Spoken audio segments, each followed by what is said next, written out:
मैं आपसे सवाल पूछना चाहता हूं।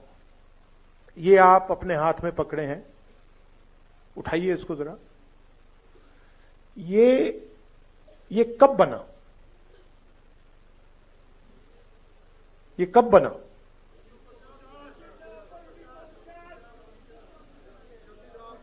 $1950? हाँ,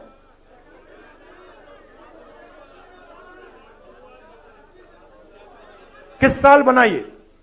एक व्यक्ति बोलिए, आप बोलिए। 1949।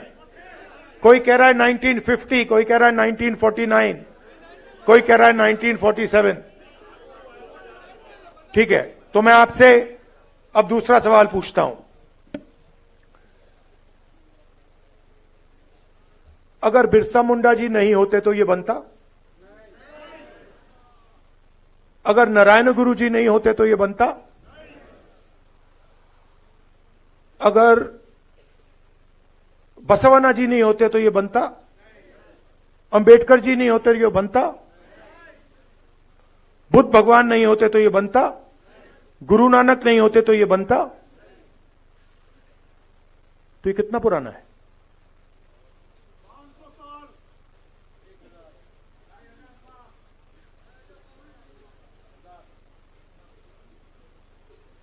आपने कहा कि ये 50 साल पुराना है, 70 साल पुराना है, मगर ये 50 साल पुराना नहीं है, ये 70 साल पुराना नहीं है। ये इसके पीछे जो सोच है वो हजारों साल पुरानी सोच है। और सबसे पहले ये गुरु नानक जी, बिरसा मुंडा जी, अंबेडकर जी, गांधी जी, बसवन्ना, नारायण गुरु, बुद्ध भगवान, उनकी सोच ने बनाया है। और ये जो लड़ाई चल रही है ये 50-70 साल पुरानी लड़ाई नहीं है,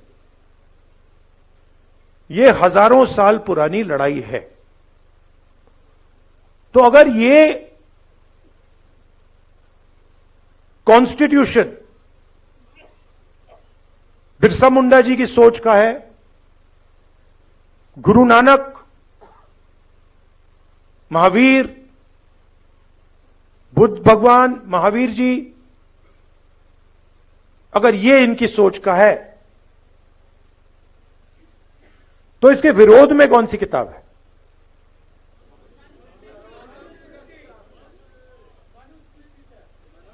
मनुस्मृति। ये जो लड़ाई चल रही है, और आपको ये गहराई से समझना होगा, ये लड़ाई कॉन्स्टिट्यूशन और मनुस्मृति के बीच में लड़ाई चल रही है। और ये नई लड़ाई नहीं है, ये हजारों सालों से लड़ाई चल रही है। अंबेडकर जी ने कहा एजुकेट, ऑर्गेनाइज, एजिटेट, कहा।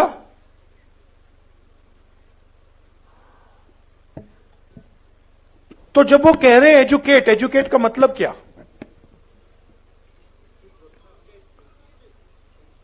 हां, किस चीज के बारे में?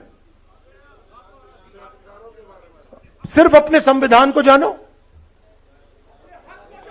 अपने हक को जानो। और मान लीजिए अगर एक युवा आज फिजिक्स बहुत अच्छी तरह समझ जाए, क्या अंबेडकर जी उसे एजुकेटेड कहते? क्यों नहीं? हां,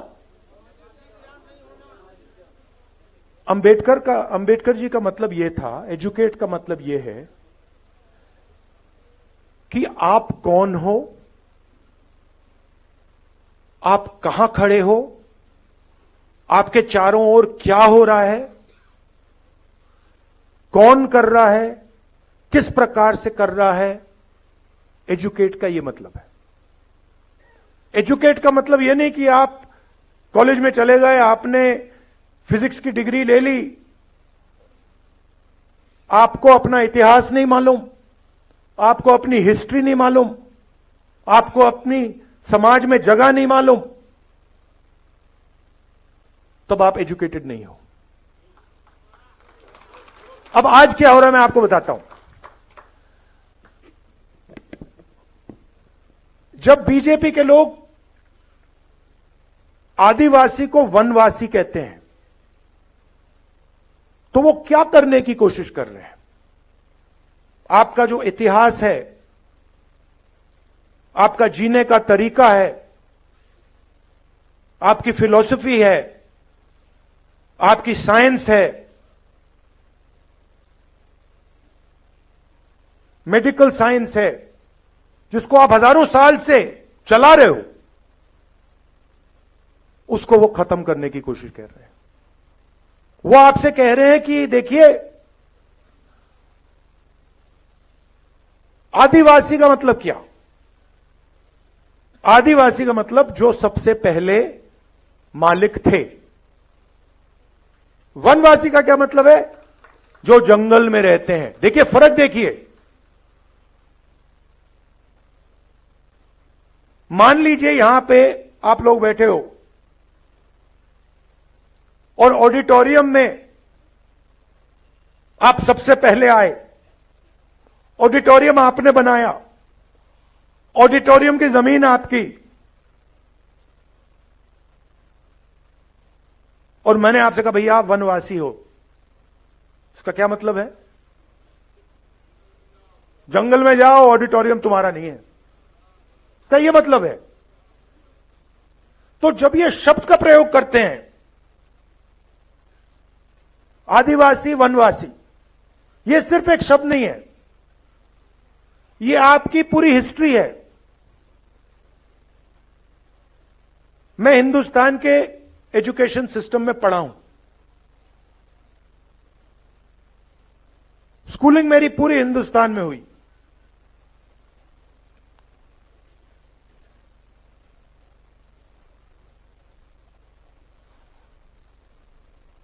पूरा का पूरा जोड़ दीजिए तो आदिवासियों के बारे में आधा चैप्टर मिलेगा।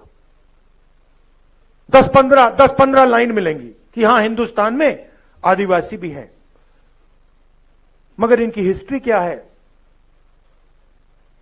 इनके जीने का तरीका क्या है, इनके सोचने का तरीका क्या है, इनकी साइंस क्या है, इनकी पॉलिटिक्स क्या है, उसके बारे में कुछ नहीं। मैं हिंदुस्तान के सिस्टम में, स्कूलिंग मेरी यहां हुई, दलितों के बारे में एक लाइन, हां भाई अनटचेबिलिटी होती थी, मगर उनका दर्द, उन पर जो अत्याचार हुए, उनका जो अपमान हुआ, उनका जो इमेजिनेशन था, उनकी जो सोच थी, उनकी जो साइंस थी, उनकी जो फिलॉसफी थी, उसके बारे में कितना था? एक लाइन। आपने ओबीसी शब्द प्रयोग किया, अदर बैकवर्ड कास्ट, क्या ये आपका नाम है?